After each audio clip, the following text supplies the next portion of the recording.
Bonjour à tous. Que la paix soit sur vous tous. Je salue les étudiants qui sont présents dans cette salle, africains et russes. Je salue tous les officiels, les personnes politiques, les ambassadeurs, sénateurs et autres qui sont présents dans cette salle. Et parce que mes parents ont bien élevé, je salue aussi sans doute les espions français et américains qui se sont infiltrés dans cette salle.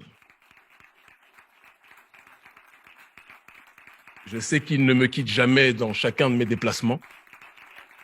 Et nous allons faire en sorte qu'ils ne se soient pas déplacés pour rien aujourd'hui et qu'ils aient beaucoup de notes à prendre.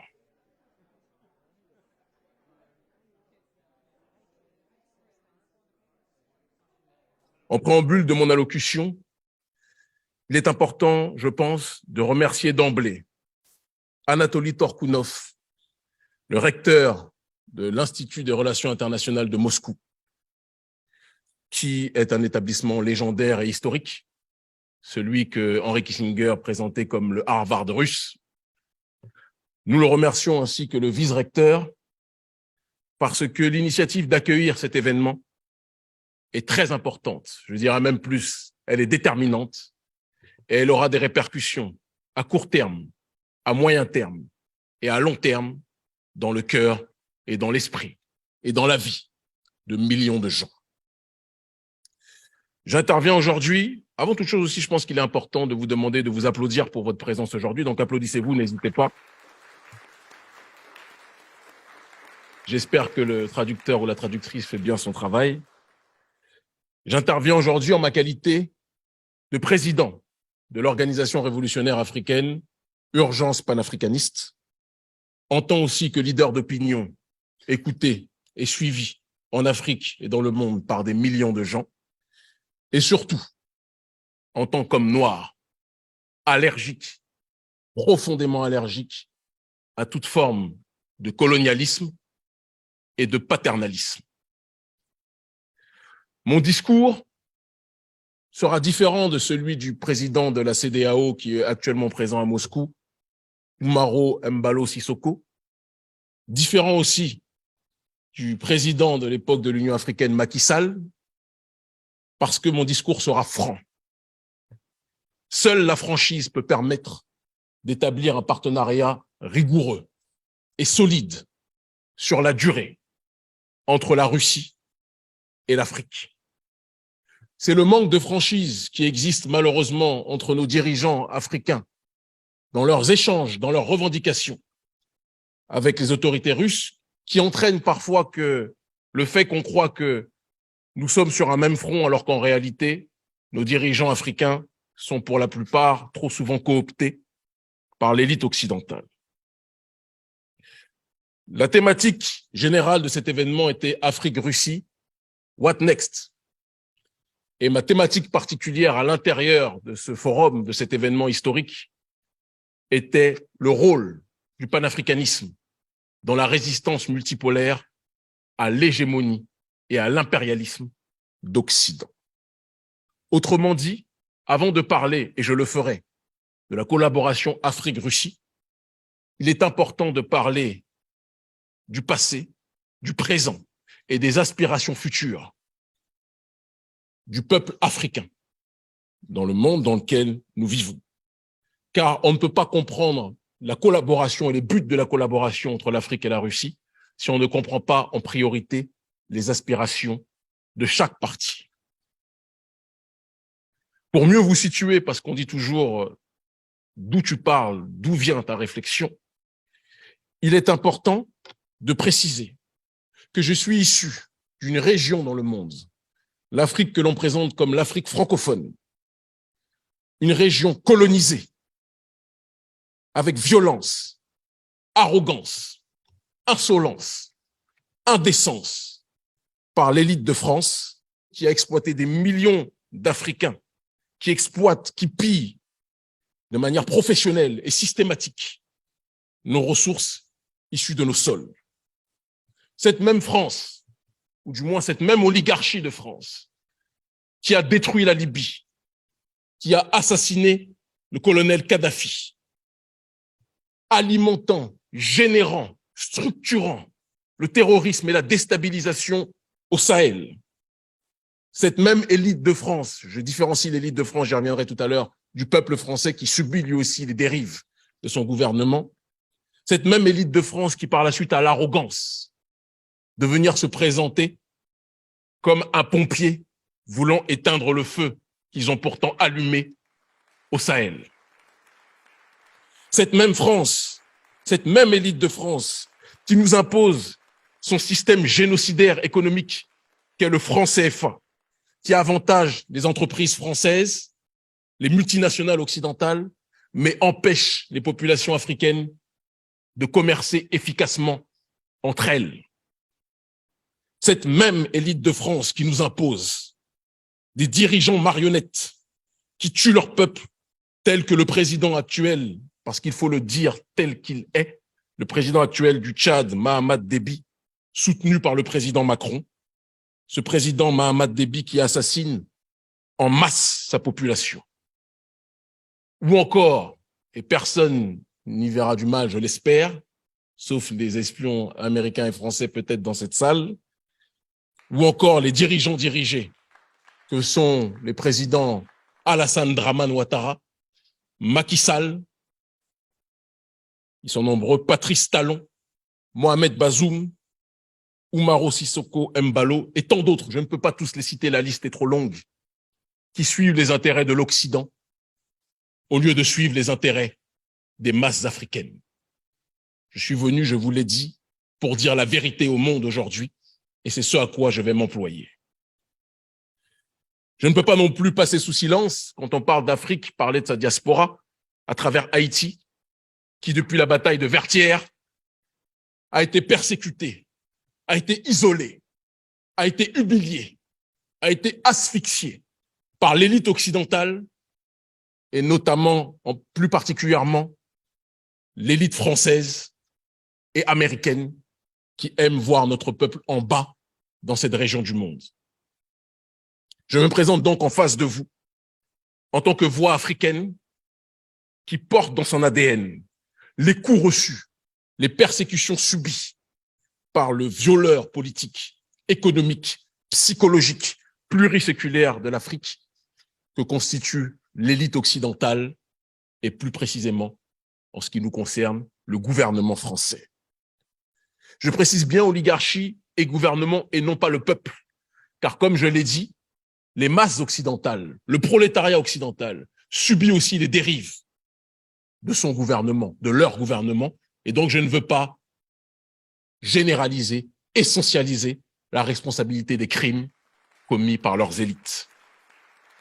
C'est donc fort de mon expérience de membre issu d'un grand peuple, courageux et digne, bien que persécuté depuis un certain nombre de temps, que je me présente à vous aujourd'hui.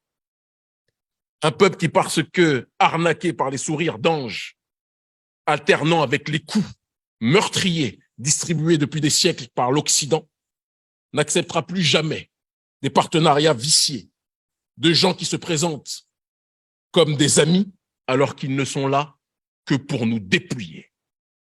J'espère que la traduction fonctionne. Cette attitude de méfiance s'adresse à tous nos partenaires potentiels sans exception. Aucun peuple ne peut fonctionner dans l'autarcie et donc nous avons tous besoin les uns des autres.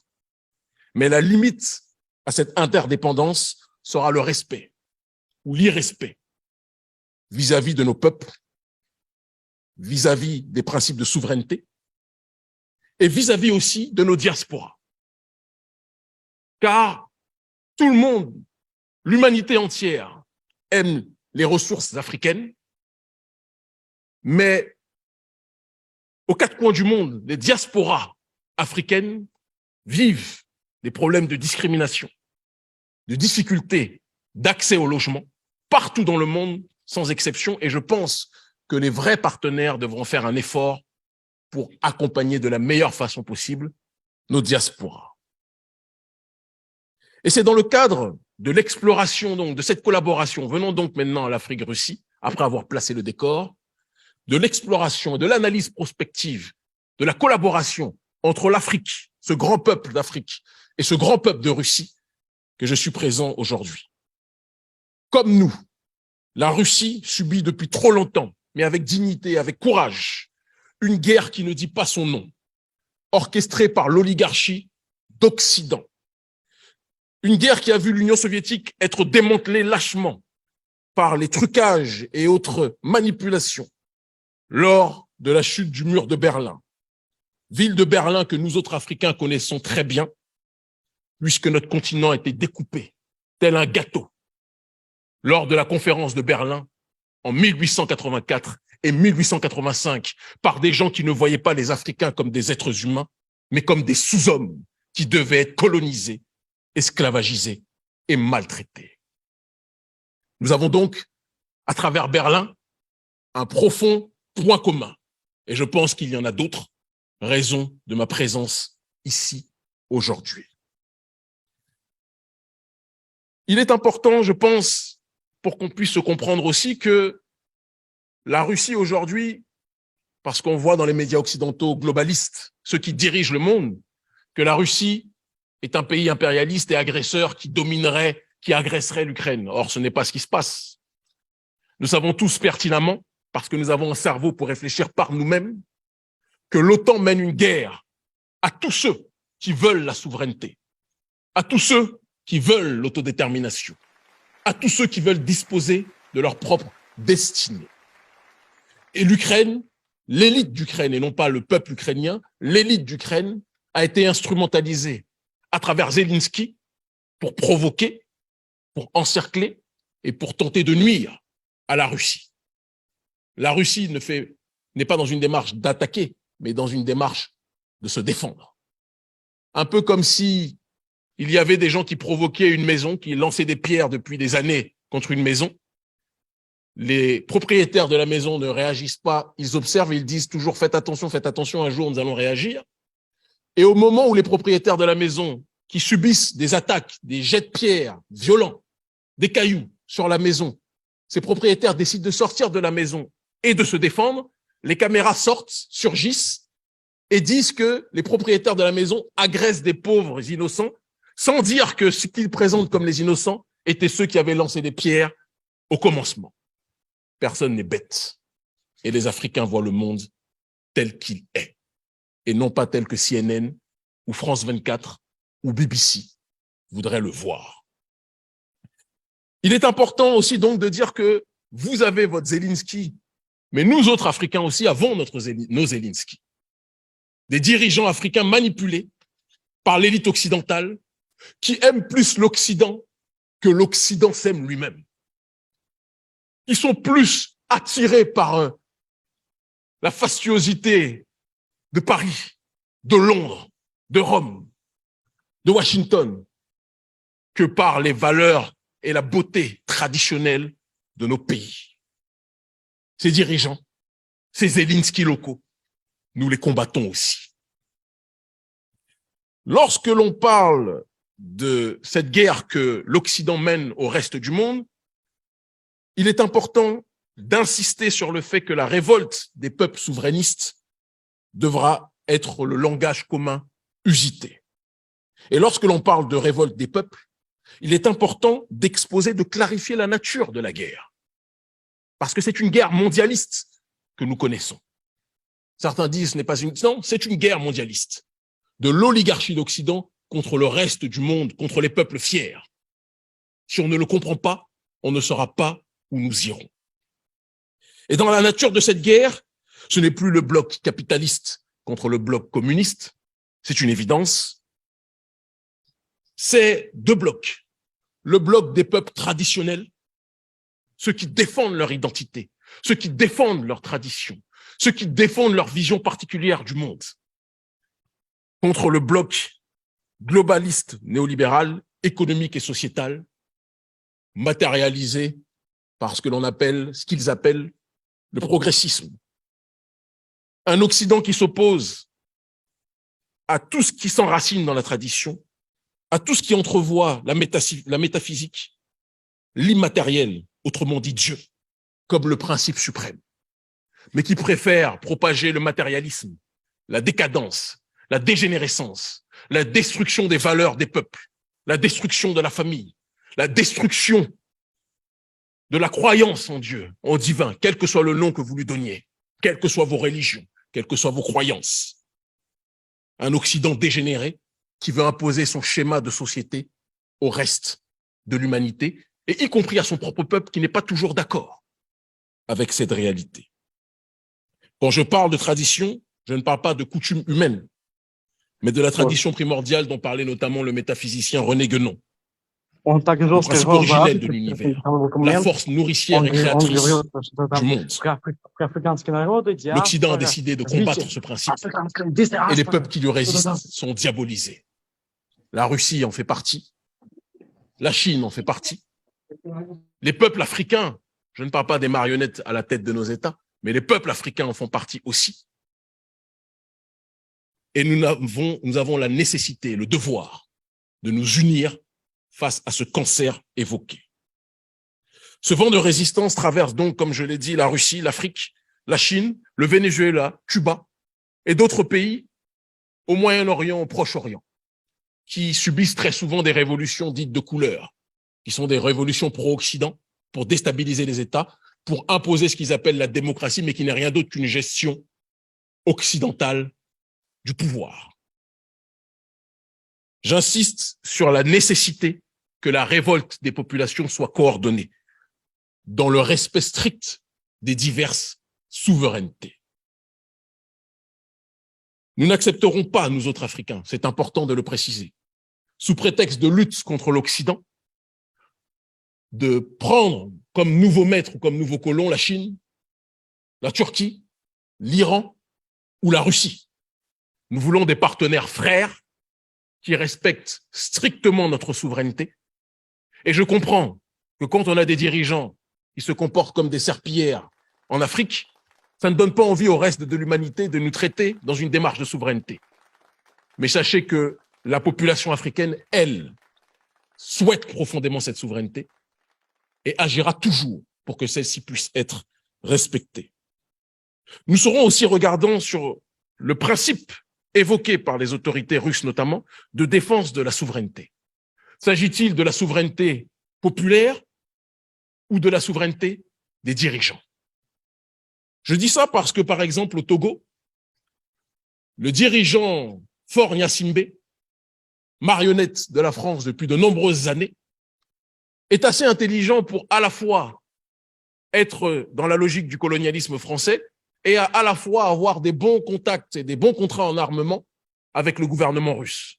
Le peuple togolais et les masses africaines veulent un partenariat sincère avec la Russie. Mais nous regarderons aussi les dirigeants soutenus, car il y en a qui ne veulent pas la souveraineté de la population africaine. C'est très important que j'insiste sur ce point. Dans le même temps que nous nouons des liens avec vous, il est tout à fait logique que nous tissions des partenariats honnêtes et sincères avec d'autres nations qui peuvent ne pas toujours être d'accord avec la Russie sur les méthodes utilisées. C'est le droit de chacun de pouvoir décider du chemin emprunté. La Russie, je l'ai dit, est un peuple grand, comme le peuple africain est un peuple grand.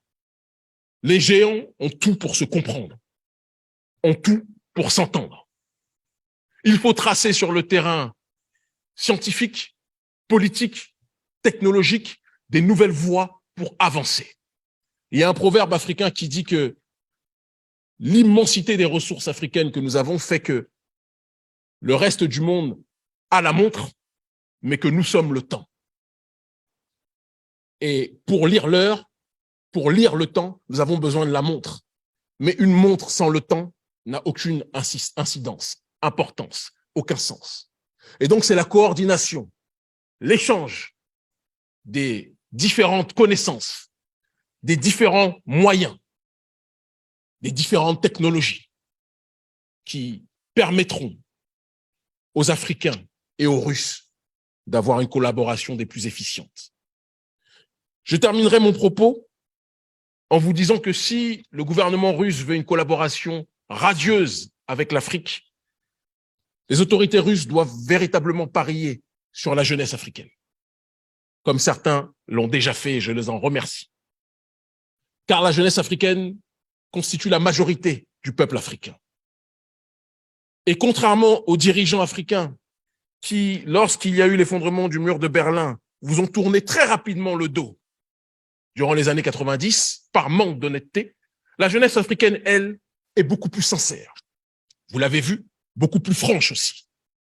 Mais je le disais tout à l'heure et je le redis aujourd'hui, seule la franchise entre nous permettra d'avoir un partenariat solide. Et je vous le redis, nous sommes les leaders d'aujourd'hui et nous sommes les leaders de demain. Pariez donc sur nous pour un avenir solide demain. Merci infiniment.